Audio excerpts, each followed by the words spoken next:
Hi guys, it's Sunny. If you're new to my channel, I am a professional ballroom dancer, and I'm here today to share with you some of the behind the scenes secrets of Dancing with the Stars from the perspective of a long-term industry insider. So, many of my students asked, do you have opinions on the show Dancing with the Stars? And of course my response is, does a bear poop in the woods? Of course I do. I don't get to watch the show as often as I want, but I'm certainly going to watch every show this season and share with you some insightful commentary.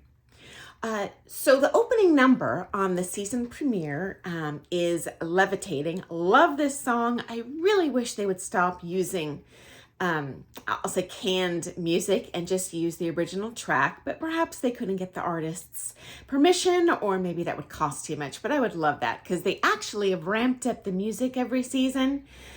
So if they could do that a little bit more, I think it would make the dancing more enjoyable and more realistic, because at ballroom comps, we play legit songs, old-fashioned music, but also totally modern fun songs too that you all would recognize.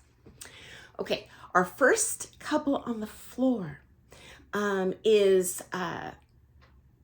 Sochi, I think is her name's pronounced, and Val. And they did a cha-cha, and they tied for 5th out of the 14 couples, okay? It's obvious she has some solid dance training.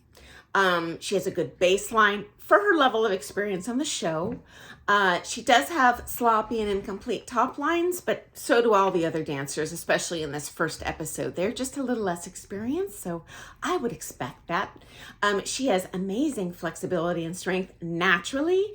Does she have as much as a pro ballroom dancer? No, but I mean, for someone who doesn't dance, you know, they don't come into your first lesson, you think they're going to be here, you work your way up. So I do think she has a lot of potential, okay? And in the judges' comments, I think Derek was just spot on in criticizing her fingers and her arm extension. She's just really, you know, I call this desperate claw hand.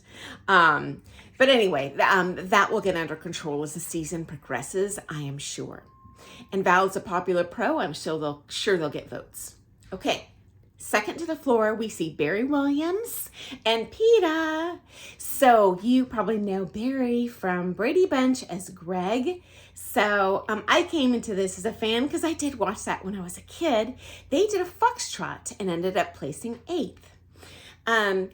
In meeting in their first kind of introduction in the show, when the pro meets the star, the pro asks Barry about his physical limitations, and most pros do this. And if they don't be afraid at all to hide that from them. We can work around any weakness, whether it's a permanent injury, a surgery, inflexibility, whatever you think might be a weakness for you. We can certainly choreograph around that and would not want to teach in a way that might injure you further. Okay, so that's very helpful feedback. I love that she came out of the chute with what would happen in real life. I would also like to see, frankly, he mentions he has like hip problems, which, by the way, he danced fabulously, especially for his age and experience level.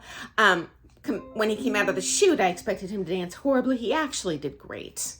And in a real comp, you're competing against commensurate age and skill level. So Dancing with the Stars is not realistic in this aspect. They've got an 18-year-old with 10 years dance training up against a 71-year-old with no dance training.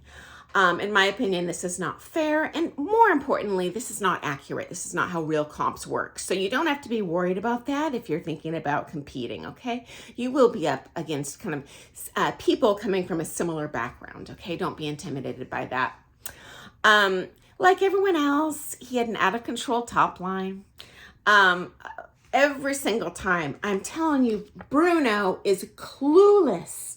I would be shocked if the man has ever taken a ballroom dance lesson in his life. He is certainly not a sanctioned judge. He would place last if he performed on this show. I mean, the man is clueless about ballroom dancing. I feel he was recruited to judge because of his flamboyant personality.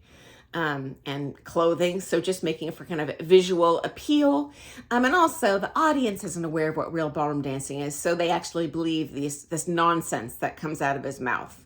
I'm telling you, the man is a fool. He does not belong there, but I do understand for ratings purposes why he was cast on the show and continues to be cast. As a ballroom dancer, I would not want him to judge me because he's incompetent. Okay, next up, we have Tyson Beckford. He's kind of that male supermodel, and Jenna Johnson. And they did a cha-cha. And honestly, I was so psyched for this couple. I wanted to see like a black couple dance, and I love seeing kind of more mature dancers and not just a bunch of, 15-year-olds dominate the show. I knew he'd be in great shape. So I had a little bit higher expectations. I was so disappointed. I was just so rooting for him, but I still am.